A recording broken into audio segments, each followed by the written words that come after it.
बाहर का खाना खाने वाली बहू। क्लास ऑफ होने की बेल बजते ही इंदु को बहुत जोर से भूख लगती है। वो खाना खाने कैंटीन की तरफ जाती है, लेकिन कैंटीन में कुछ नहीं होता।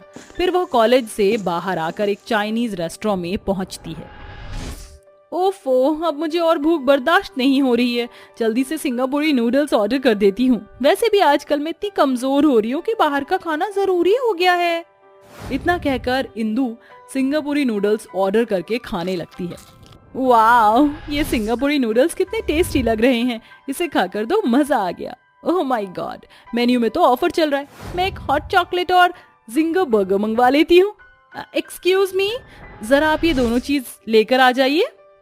वेटर उसकी बात सुनकर वो दोनों ऑर्डर भी ले आता है, जिसे खाकर इंदु और खुश हो जाती है। वाह वाह वाह वाह, इनके बिना तो मेरी जिंदगी ही नहीं है। तू है तो मुझे फिर और क्या चाहिए, तू है तो मुझे फिर और क्या चाहिए। बर्गर फिनिश करने के बाद इंदु घर लौट आती है, जहाँ उसकी माँ सरिता कहती है, इंदु, तूने कॉलेज से आते आते आज 7 बजा दिए हैं। रोज तो तू 5 बजे तक आ जाया करती थी। चल आज खाना खा ले, गर्मा गर्म बना दिया है मैंने। तेरी फेवरेट पालक पनीर बनाई है। नहीं माँ, आज मुझे ये नहीं खाना। वो क्या है ना, मुझे भूख इतनी लग रही थी ना कि बाहर का मैंने आज ज्यादा ही खा लिया। पेट में जगह नहीं है, मैं सोने जा रही हूँ, बाय। हे भगवान, 3-4 दिन से तेरे यही डायलॉग सुन रही हूँ मैं। इतना भरकर क्यों खाती है? मेरा बनाया हुआ खाना क्यों बर्बाद कर रही है? तुझे नहीं खाना होता है तो पहले ही बता दिया कर। क्यों मुझसे इतनी मेहनत करवाती है? पहले तो कॉलेज से आते ही मम्मी खाना दे दो बोलती थी, और अब सॉरी ना माँ प्लीज। ऐसा कहकर इंदु अपने कमरे में थोड़ी देर फोन चलाती है। यहाँ फोन पर खाने के उसे एडवर्टाइजमेंट आते हैं। वाओ, ये साउथ इंडियन पर तो ऑफर है और ये डिश देखकर तो मेरा बहुत मन कर रहा है, पर मेरा पेट भर गया है। लेकिन मन नहीं भरा है, क्या करूं? ऑफर वैलिड सिर्फ 2 घंटे तक है। ऐसा करती हूँ, ऑर्डर कर देती हूँ, छुपकर कमरे में खाऊंगी। इंदु ऑनलाइन खाना ऑर्डर कर देती है और अपनी खिड़की से एक चुन्नी और बकेट के सहारे ऑनलाइन फूड ले लेती है। रात के 11 बज रहे थे, तभी उसकी माँ कमरे की तरफ आती है। पायल की आवाज से ही इंदु लाइट ऑफ करके सोने का नाटक करती है। अरे ये तो सो रही है, मुझे लगा अभी तक जाग रही होगी। फिर खाने की खुशबू क्यों आ रही है? शायद मैं ज्यादा ही सोच रही हूँ। इतने में सरिता दरवाजा बंद करके चली जाती है और अपने कमरे की लाइट जलाकर इंदु खाना खाते हुए कहती है, शुक्र है बच गई मम्मी की नजरों से, वरना मेरा भूत बना देती। उन्होंने तो पहचान ही लिया था कि मैंने कुछ ऑर्डर किया है। जल्दी से खा लेती हूँ, वैसे भी पेट में जगह बन गई है जब से। आहा, कितना स्वादिष्ट डोसा है, और उसके अंदर का आलू, ओए होए होए होए होए। तभी इंदु डकार मारकर खाने के पैकेट को बेड के नीचे छुपा देती है और सो जाती है।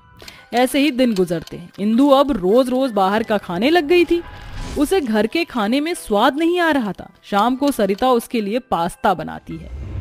पता नहीं आजकल इसको क्या हो गया, घर का कुछ भी खाना नहीं खाती है, बस बाहर का ही खाती है। आज मैंने इसके लिए पास्ता बनाया है, आज तो खिला कर ही रहूंगी। इंदु बेटा देख, हाँ जा पास्ता खा ले। सरिता की आवाज सुनकर इंदु आती है और डाइनिंग टेबल पर पास्ता देखकर खाने लगती है। माँ, ये पास्ता तो ठीक ठाक है, लेकिन मुझे इसमें टेस्ट नहीं आ रहा। कौन से रेस्टोरेंट से मंगवाया है आपने? अरे मैंने तेरे लिए इतनी मेहनत करके ये व्हाइट सॉस पास्ता बनाया है, रेस्टोरेंट से क्यों ऑर्डर करूं? तू बाहर का ही खाती रहती है, इसलिए मैंने घर में बना दिया। अच्छा, जब भी मुझे टेस्ट नहीं आ रहा। माँ, आपको नहीं पता, ये बाहर वाले लोग पता नहीं ऐसा क्या डालते हैं कि इनके खाने में ही टेस्ट होता है। मैं आपको सैड नहीं करना चाहती हूँ। चुप कर, बाहर का खा खा कर तेरे दिमाग में गोबर भर गया। बाहर की चीज घर में बना कर दे दो तो वो भी रास नहीं आ रही है। पैसे ही छीनने पड़ेंगे। जब तबीयत खराब होगी ना बाहर का खाकर, तब तेरी अकल ठिकाने आएगी।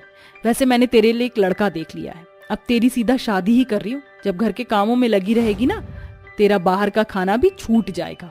माँ, आप ऐसा नहीं कर सकती हैं। बाहर का तो मैं तभी भी खाऊंगी, करवा दो मेरी शादी। ठीक है। इतना कहते ही सरिता अपनी बेटी इंदु की शादी राहुल नाम के लड़के से चटमंगनी पट ब्याह करा देती है। फिर सास रेखा उसका गृह प्रवेश करवाती है। पहले दिन की रसोई इंदु बहुत अच्छे से करती है। हफ्ता भर बीत जाता है। इंदु की जुबान अब उसे संभल नहीं रही थी। तभी वो डाइनिंग टेबल पर खाना छोड़ देती है। बस अब मैं और नहीं ये सब खा सकती। क्या हुआ इंदु, तुम ऐसे क्यों बोल रही हो? खाना अच्छा नहीं है क्या? नहीं राहुल, मुझे बाहर का खाने का मन कर रहा है बस। ठीक है, मैं ऑर्डर कर देता हूँ। अरे बहू, बाहर का खाना अच्छा नहीं होता, इसलिए ज्यादा मत खाना। राहुल बेटा मंगा दे। फिर राहुल बाहर से खाना ऑर्डर करके मंगा देता है, जिसे इंदु बड़े चाव से खाती है। वाह, कितने दिन बाद मैं चिली पनीर खा रही हूँ। माँ जी आप भी खाइए ना। नहीं, बस तुम दोनों ही खाओ। ये क्या पनीर सब्जी को डंडियों में लगा कर दे दिया है, ये तो तू घर पर भी बना सकती थी। पर माँ जी वो टेस्ट घर में नहीं आता जो बाहर के बने हुए खाने में आता है। कुछ कुछ दिनों में इंदु सबके लिए बाहर का खाना मंगवाती है, जो कि रेखा को अच्छा नहीं लगता। देख बहू, तुझे बाहर का खाना खाना है तो खा, लेकिन मुझे मत दे बाहर का खाना, ठीक नहीं होता। ठीक है माँ जी। 4 दिन बाद इंदु को फिर बाहर के खाने का चस्का चढ़ता है। आज तो मेरा गोलगप्पे खाने का मन कर रहा है। मार्केट के बहाने गोलगप्पे खाने चली जाती हूँ, पता नहीं चलेगा। माँ जी मटर, भिंडी, आलू, प्याज घर में कुछ भी नहीं है, मैं मार्केट से लेकर आती हूँ। अरे कल रात को तो तू सब्जी लेकर आई थी, देख फ्रिज में रखी है। ओ माँ जी, मैं आलू टमाटर की सब्जी बनाऊंगी, धनिया नहीं लाई थी, उसके बिना आलू की सब्जी में टेस्ट नहीं आएगा, मैं लेकर आती हूँ। इंदु बहाने से मार्केट के लिए निकल जाती है और 2-3 प्लेट गोलगप्पे की खा जाती है। आहा, पता नहीं हम लड़कियों को ये गोलगप्पे इतने पसंद क्यों होते हैं। जिंदगी तो इसके बिना भी नहीं है। पेट भर गया मेरा तो, भैया जरा पापड़ी भी देना। फिर बिना धनिया लिए इंदु घर आ जाती है, जिससे रेखा सवाल जवाब करती है और इंदु फिर नया बहाना बना देती है। उसका बाहर का खाना खाना बंद नहीं होता। वो घर का खाना बिल्कुल नहीं खाती, सिर्फ घर वालों के लिए ही बनाती है। एक दिन छुपकर इंदु छोले भटूरे खा रही थी। सास को खुशबू से पता चल जाता है और वो कहती है, बहू तू बहुत ज्यादा बाहर का खाने लग गई है, बंद कर दे, कहीं तकलीफ ना हो जाए। घर का क्यों नहीं खाती है और पैसे भी बर्बाद करती है। सॉरी माँ जी, अब ऐसा नहीं करूंगी। 2 दिन पहले बाहर का कुछ भी नहीं खाया था तो कैसे जान हलक में अटक गई थी। मैं बाहर का खाना खाना तो छोड़ भी नहीं सकती हूँ। रात को गर्मा गर्म मोमोज खाऊंगी, वो भी छुप कर। छोले भटूरे खाने के बाद इंदु घर के काम करने लग जाती है। फिर 2-3 प्लेट मोमो ऑर्डर करके कमरे में छुपकर खाती है। राहुल उसे बहुत समझाता है पर वो सुनती नहीं और आधी रात में उसके पेट में बहुत दर्द होता है। राहुल मुझे पेट में बहुत दर्द हो रहा है।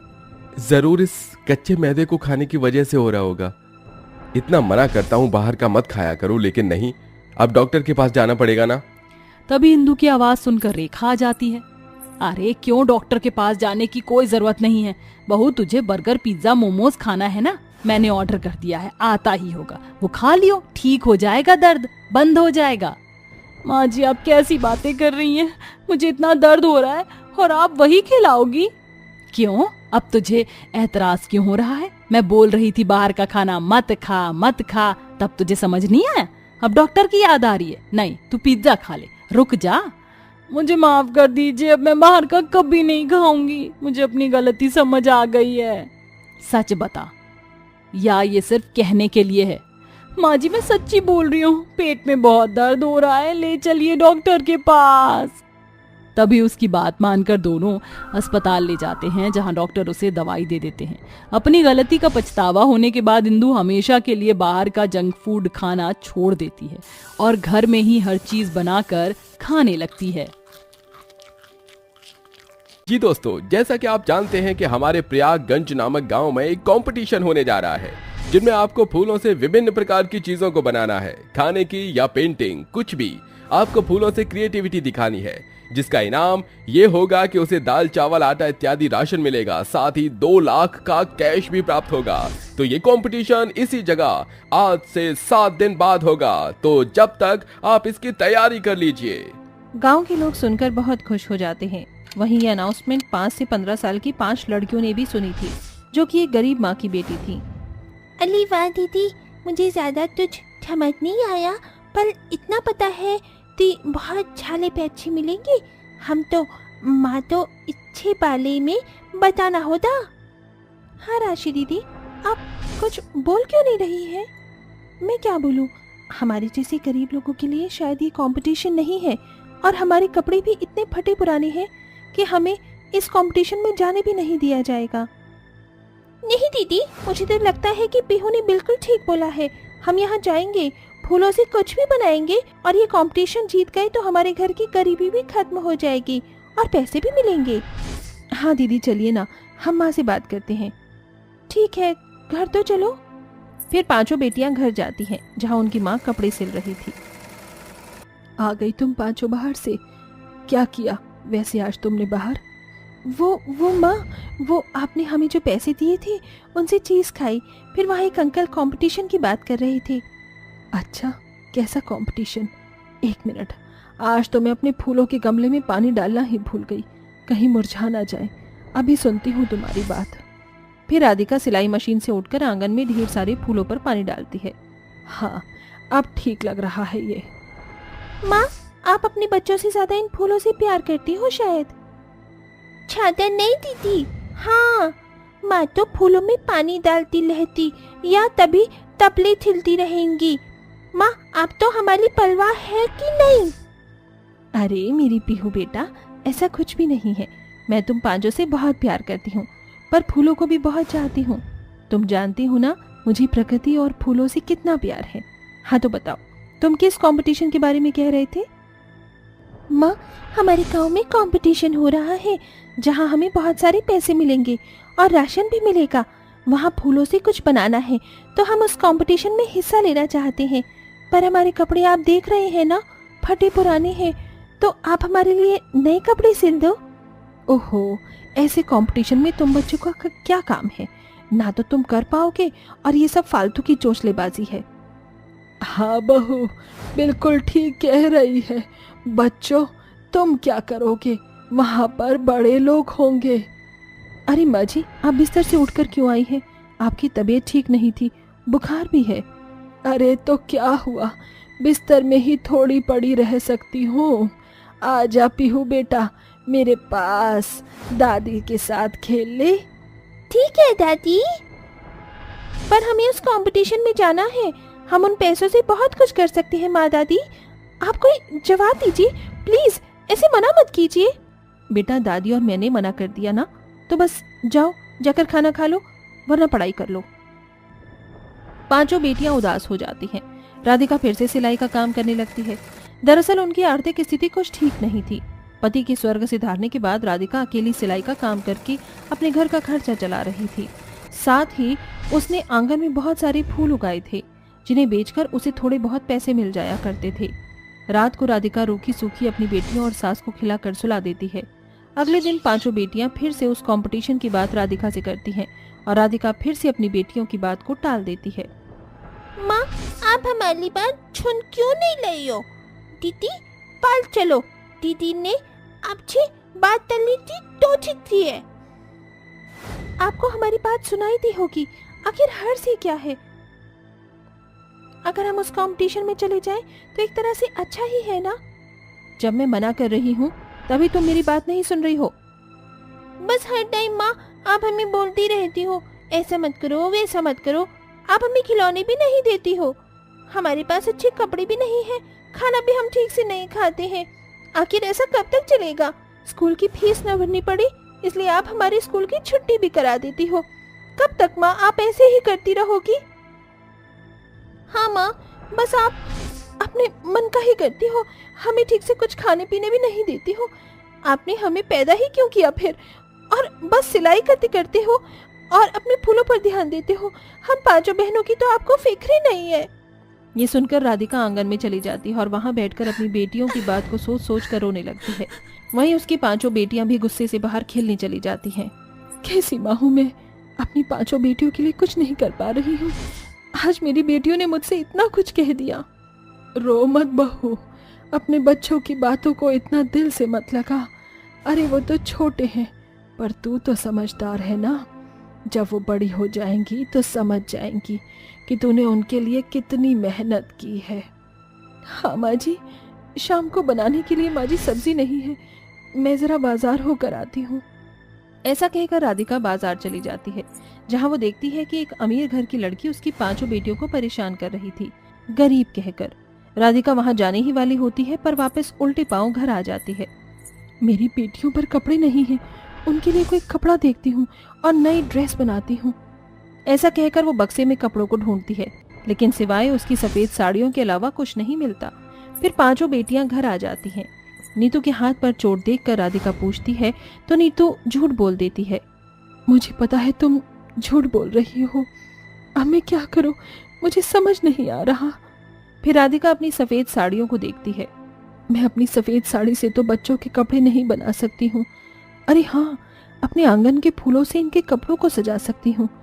राधिका ऐसे करने की सोचती है, पर उसके आंगन में फूल नहीं होते, तो वो और उगाती है। 3 दिन बाद वो अपनी सफेद साड़ी से 5 बेटी के लिए गाउन बनाती है, जिन्हें अपने आंगन से फूलों से सजा देती है। 5 बेटियों के लिए गाउन बनाती है, जो कि 5 बेटियों को काफी पसंद आता है।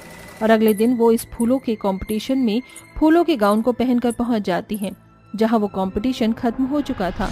ओनर हरीश कंपटीशन के पार्टिसिपेंट के अलग अलग बने फूलों की चीजों को देख रहा था। तभी उसकी नजर 5 बेटियों पर जाती है, जिन्होंने फूलों से बने गाउन पहने थे। अरे तुम्हारी फूलों की कलाकारी तो मुझे सबसे ज्यादा अच्छी लग रही है। तो ठीक है, इस कंपटीशन के विजेता ये 5 और छोटी छोटी बच्चियां हैं। मुझे इनके कपड़े बहुत अच्छे लगे, तो ये सारा प्राइज तुम 5 बच्चों का है। अरे वाह, हम तो जीत गए, ये बल्ले बल्ले। बेटा मुझे अपना घर बताओ, मैं तुम्हारे घर पर ये राशन और पैसे लेकर चलता हूँ। ठीक है अंकल। फिर ओनर सारा सामान और कैश लेकर बच्चों को घर छोड़ देता है। अरे बच्चों, ये सब क्या है, इतना सारा सामान? अरे माँ, आपको उस कंपटीशन के बारे में बताया था ना अंकल, हमारी माँ ने ही हमारे लिए ये कपड़े बनाए हैं। अच्छा, तो वो आप हैं। मुझे आपकी 5 बेटियों के फूलों का गाउन बहुत पसंद आया। मुझे कब से ऐसी कला की तलाश थी। दरअसल मेरा काम बंद हो गया, लेकिन अब आपकी क्रिएटिविटी के सहारे मैं अपने काम को फिर से दौड़ा पाऊंगा। आप मेरा साथ देंगी, मेरे लिए ऐसे ही ऑर्डर बनाएंगी, मैं आपको इसकी अच्छी कीमत दूंगा। क्या सच में आपको मेरा काम पसंद आया? हाँ बिल्कुल। ठीक है, तो मैं आपके साथ काम करने के लिए तैयार हूँ। फिर राधिका उन पैसों से अपने घर की स्थिति ठीक करती है और बच्चों की स्कूल की फीस भरती है, उन्हें पढ़ाती लिखाती है और हरीश के लिए काम करती है। उसके लिए फूलों का गाउन बनाकर देती है। फिर हरीश की मॉडल वो ड्रेस पहनती है, जिससे राधिका फेमस होती है और हरीश का काम भी चलने लग जाता है।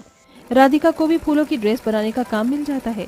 धीरे धीरे उसके घर की आर्थिक स्थिति ठीक हो जाती है और वो अपने घर की मरम्मत करवा कर खुशी खुशी वहीं रहने लगते हैं।